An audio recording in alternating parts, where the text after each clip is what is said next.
Selamat malam Bapak Ibu Saudara yang dikasihi Tuhan. Kita persiapkan hati untuk kembali membaca dan merenungkan firman Tuhan. Mari kita berdoa.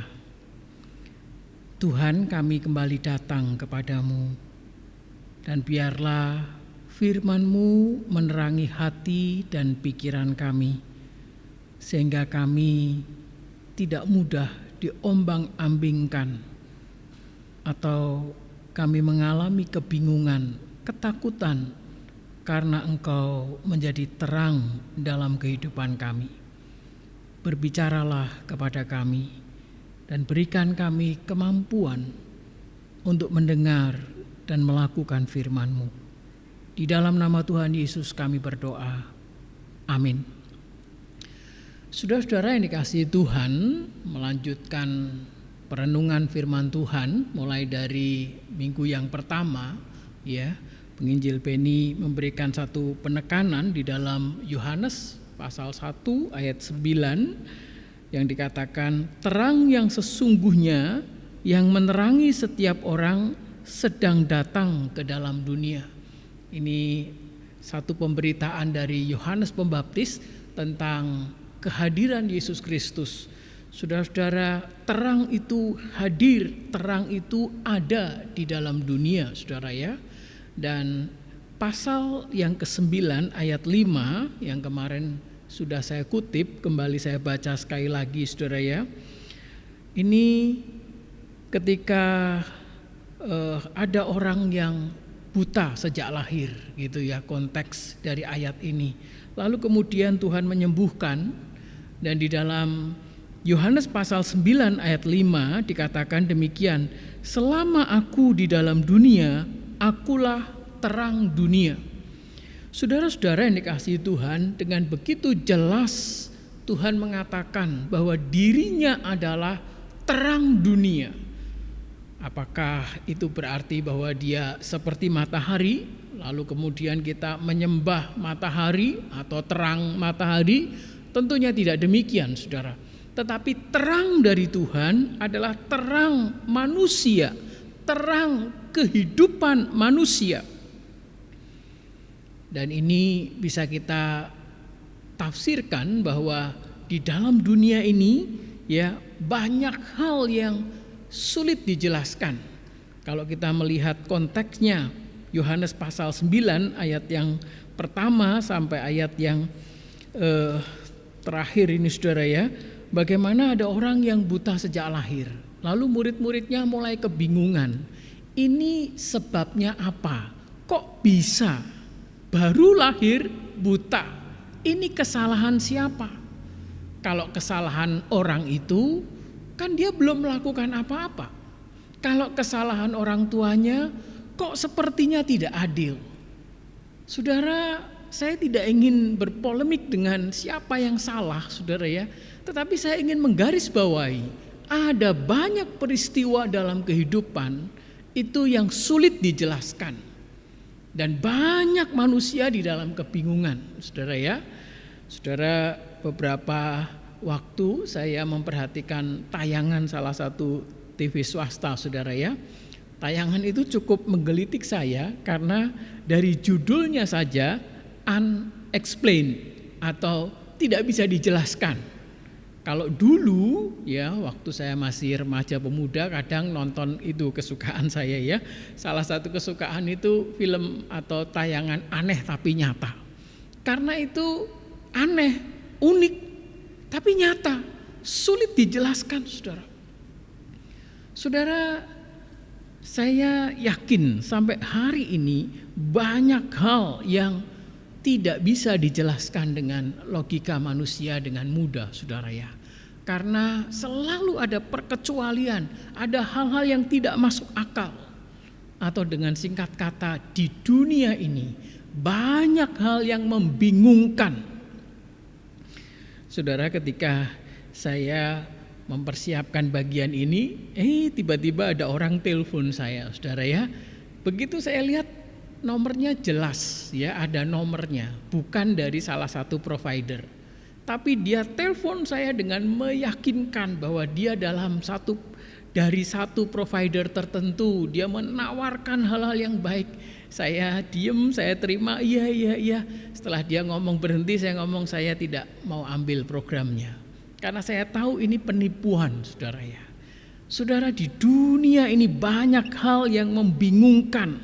Bahkan ada banyak hal yang tidak mampu dijelaskan oleh logika pikiran manusia. Termasuk yang dialami para murid, saudara ya. Ketika dia ditanya, siapa yang salah? Anak ini yang lahir buta atau orang tuanya?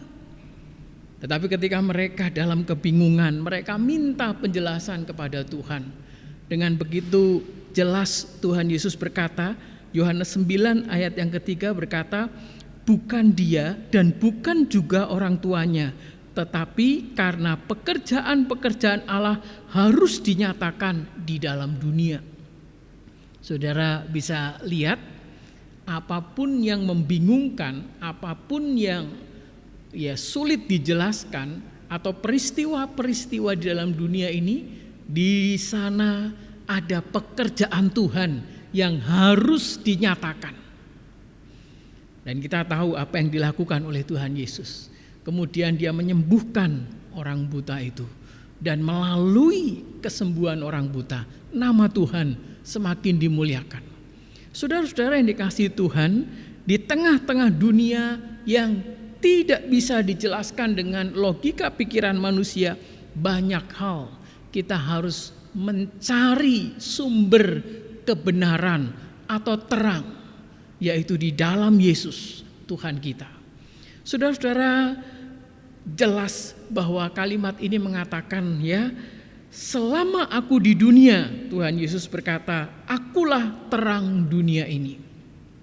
Jadi kalau saudara seperti dalam kegelapan, kebingungan, maka sudah seharusnya saudara mencari terang manusia. Kehidupan manusia itu hanya sumbernya berasal dari Tuhan.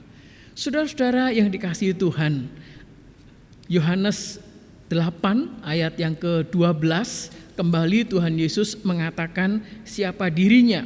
Ya, di sana dikatakan Yohanes 8 ayat yang ke-12, maka Yesus berkata pula kepada orang banyak, katanya, akulah terang dunia, barang siapa mengikut aku, ia tidak akan berjalan dalam kegelapan, melainkan ia akan mempunyai terang hidup. Dengan begitu jelas Tuhan Yesus berkata, akulah terang dunia. Dan barang siapa mengikuti Yesus Tuhan, maka dia memiliki terang itu. Saudara, ayat-ayat ini paralel juga kalau kita kemudian membaca Matius 5 ayat yang ke-14, itu tentang setelah Tuhan Yesus khotbah di atas bukit, lalu dia berkata kepada murid-muridnya, kamu adalah terang dunia. Kota yang terletak di atas gunung tidak mungkin tersembunyi. Saudara-saudara, bukankah sangat luar biasa Yesus yang sumber terang itu, dan barang siapa, setiap umat manusia yang mengikuti dia tidak akan kebingungan, dia tidak akan diombang-ambingkan oleh dunia ini, karena dia sendiri memiliki terang. Di dalam dirinya ada terang ilahi. Saudara, kalau kita melihat Yohanes pasal 8 ini, jadi ayat yang di atasnya, kalau Yohanes 8 ayat 12, Yesus berkata, akulah terang dunia, barang siapa mengikut aku, ia tidak akan berjalan dalam kegelapan, melainkan ia mempunyai terang hidup. Saudara, di atasnya itu kalau kita melihat konteks dekatnya, pada bagian ini itu ada beberapa orang yang ingin mencobai Yesus, menjebak Yesus dengan menangkap seorang perempuan yang ketangkap basah berzina. Lalu kemudian orang-orang itu menangkap wanita ini dan bertanya kepada Tuhan, ya, karena dia ingin menjatuhkan Yesus, dia ingin mencoba membingungkan Yesus. Lalu dia menawarkan, dihukum apa ini? Kalau tidak dihukum, maka Yesus melanggar hukum Taurat. Kalau dihukum, katanya Yesus penuh kasih. Katanya Yesus bisa menolong orang, mengampuni dosa gitu saudara ya. Ini jebakan yang dibawa oleh orang-orang untuk membingungkan Tuhan Yesus. Mereka adalah ahli Taurat, mereka orang-orang yang ngerti tentang agama, namun dengan maksud yang jahat, atau dengan kata lain, sekalipun dia ahli kitab, tapi hatinya gelap dan ingin mencoba membingungkan Yesus. Apa yang dilakukan Yesus? Saudara, Yesus hanya memandang mereka dan dia berkata, silahkan lempar batu kalau memang perlu dilempar batu gitu ya, tapi yang lempar batu orang yang tidak pernah melakukan dosa. Saudara, kita tahu cerita ini saudara ya, dan akhirnya mereka semua pergi malu bahwa dirinya sesungguhnya orang yang berdosa, dirinya juga orang yang gelap. Itu saya tafsirkan menurut konteks tema khotbah ini saudara ya. Kalau begitu saudara ya, orang-orang yang hatinya memang tidak bersih, ingin menjatuhkan Yesus, ingin mencobai Yesus, bahkan ingin menghukum orang lain, menghakimi orang lain, itu sama halnya seperti orang buta menuntun orang buta saudara ya. Dan itulah yang kemudian ketika mereka bertemu Tuhan, mereka tahu bahwa sesungguhnya mereka orang-orang yang masih dalam kegelapan. Bahkan kalau kita membaca bagian ini, Yohanes 8 ayat 12 dan berikutnya, Tuhan Yesus memberikan teguran kepada orang-orang itu.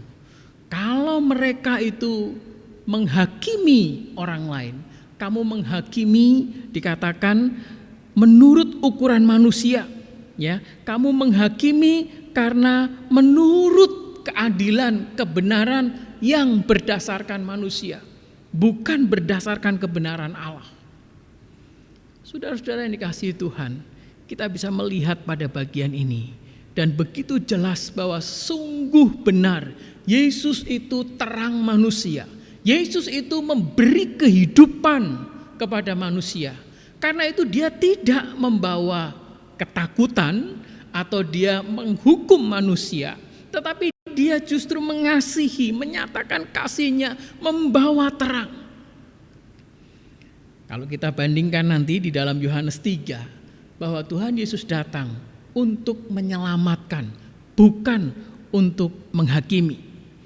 Karena itu saudara-saudara yang dikasihi Tuhan, ikutlah Yesus sebagai Tuhan dan Juru Selamat.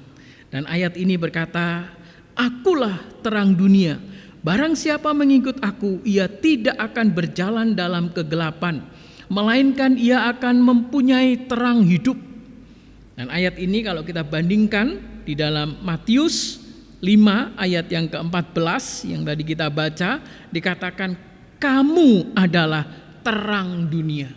Kamu pengikut Kristus, engkau yang percaya Yesus sebagai Tuhan dan Juru Selamat, dan engkau yang mengimani Dia sebagai Tuhan dan Juru Selamat, maka saudara juga dikatakan terang dunia, karena saudara percaya kepada Yesus dan ajaran-ajarannya.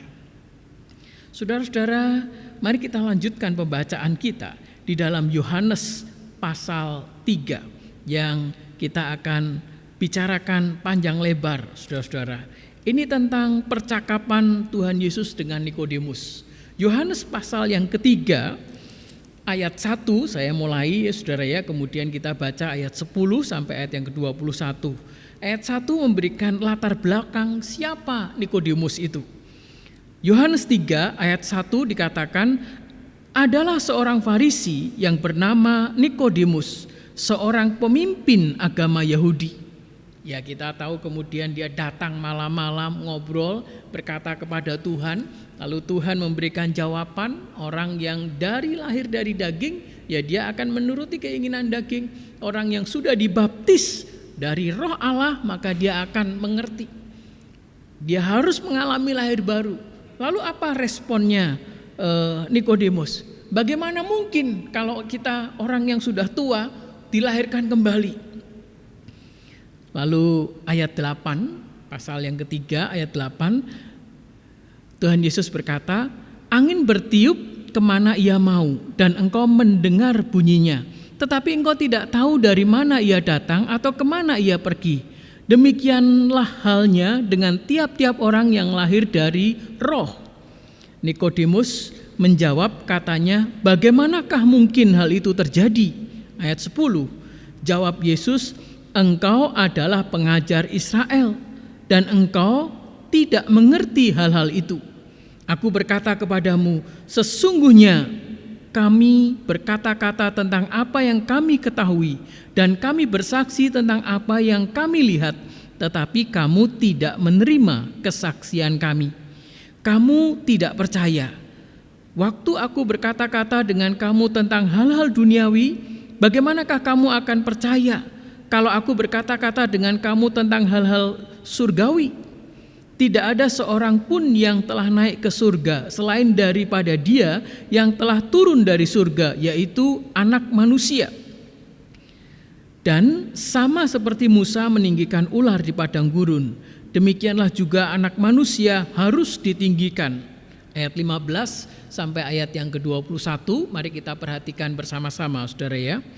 Supaya setiap orang yang percaya kepadanya beroleh hidup kekal. Karena begitu besar kasih Allah akan dunia ini, sehingga Ia telah mengaruniakan anaknya yang tunggal, supaya setiap orang yang percaya kepadanya tidak binasa, melainkan beroleh hidup yang kekal. Sebab Allah mengutus anaknya ke dalam dunia, bukan untuk menghakimi dunia, melainkan untuk menyelamatkannya oleh Dia. Barang siapa percaya kepadanya, ia tidak akan dihukum. Barang siapa tidak percaya, ia telah berada di bawah hukuman, sebab ia tidak percaya dalam nama Anak Tunggal Allah. Dan inilah hukuman itu, terang telah datang ke dalam dunia, tetapi manusia lebih menyukai kegelapan daripada terang, sebab perbuatan-perbuatan mereka jahat. Sebab barang siapa berbuat jahat, membenci terang dan tidak datang kepada terang itu, supaya perbuatan-perbuatannya yang jahat itu tidak nampak. Ayat 21, tetapi barang siapa melakukan yang benar, ia datang kepada terang, supaya menjadi nyata bahwa perbuatan-perbuatannya dilakukan dalam Allah. Saudara-saudara yang dikasihi Tuhan, bagian yang kita baca menjelaskan bahwa Yesus adalah terang manusia. Yesus yang menjadi pembawa terang, dan Dia sendiri terang itu menjadi panutan bagi setiap manusia. Karena kehidupan yang gelap ini, yang membingungkan orang, yang membuat kadang orang mengikuti yang mana, saudara, ikutilah Tuhan. Karena Dia adalah terang dunia ini, dan di dalam Dia ada kehidupan. Saudara-saudara yang dikasihi Tuhan, bagian-bagian yang sudah kita baca, mari kita renungkan, mari kita belajar dan berefleksi. Apakah kehidupan kita, apakah saya sudah mengikuti Yesus? Apakah saya sudah menerima terang itu? Apakah saya juga sudah menjadi terang di tengah-tengah lingkungan saya? Saudara-saudara yang dikasihi Tuhan, kita renungkan ayat-ayat ini, saudara. Kalau kita berkata, saya membawa terang, saya tidak menghakimi, saya membawa damai. Apakah betul, saudara? Kalau kita hadir, kita ada di tengah-tengah permasalahan, kita membawa damai, atau justru kita mengacaukan keadaan? Saudara, ini menjadi bagian refleksi dalam kehidupan kita. Mungkin kita berkata, tapi Pak, ini mereka kan salah. Kalau salah, saya harus membenarkan. Oke, saudara. Tapi kebenaran apa yang engkau pakai? Atau jangan-jangan engkau seperti ahli Taurat, orang Farisi yang ditegur oleh Tuhan. Engkau menghakimi dengan penghakiman manusia. Engkau bukan membawa damai. Engkau bukan ingin menyelamatkan, engkau ingin menjatuhkan orang lain. Kalau itu yang terjadi, saudara, maka mari kita belajar lagi. Jangan-jangan kita tidak membawa terang, tapi hati kita, pikiran kita justru sedang menggelapkan diri kita, lingkungan kita. Saudara-saudara, firman Tuhan dengan begitu jelas. Ya, Allah mengasihi kita. Bahkan Dia mengaruniakan anaknya yang tunggal. Yesus Kristus menjadi terang itu. Dan Dia hadir untuk menyelamatkan, bukan untuk menghakimi. Kenapa, saudara? Karena mereka yang dalam kegelapan, sebenarnya ketika dia tidak percaya Yesus, dia sudah dalam kegelapan itu.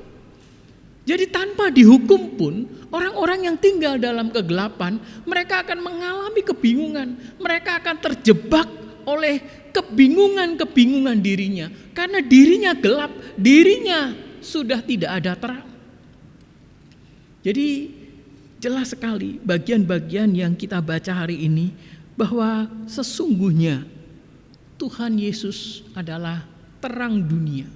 Dan barang siapa mengikuti Dia, di dalam dirinya ada terang.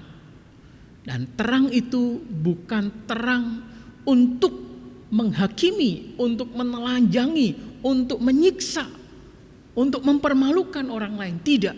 Tetapi terang yang Tuhan berikan. Terang yang membawa damai. Terang yang membawa kehidupan. Terang yang membawa semangat hidup. Bukan untuk mematikan orang lain. Dan orang-orang yang percaya Tuhan, orang-orang yang menjadi pengikut Yesus, orang-orang yang memiliki terang, dia akan terus mencari kehendak Allah.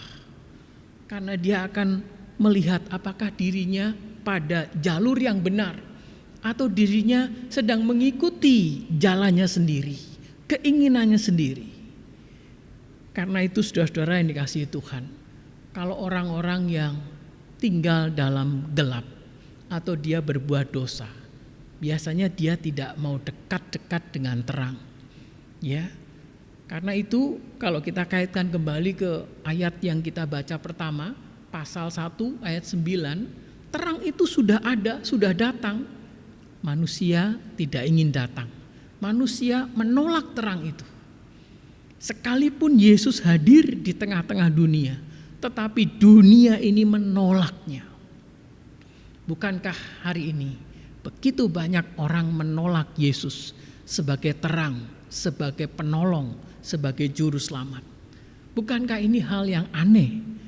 Apa yang dilakukan Yesus? Apakah Dia membawa pesan yang menakutkan? Apakah Dia membawa teror?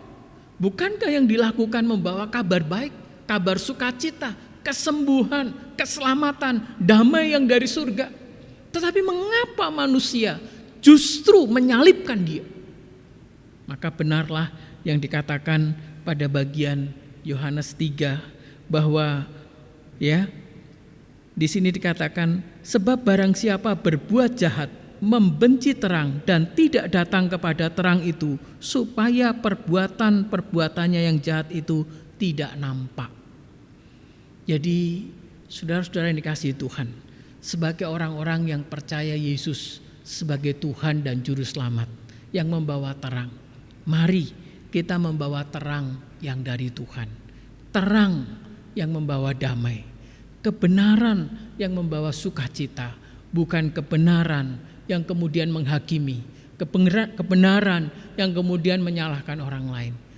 Namun kebenaran yang kita miliki adalah kebenaran yang membawa terang dan damai surgawi. Saudara-saudara yang dikasihi Tuhan, mari kita renungkan kebenaran firman Tuhan ini. Tuhan, kalau kami boleh kembali membaca, bersama-sama merenungkan firman-Mu, kami bersyukur karena Engkau yang memberikan terang dalam kehidupan kami.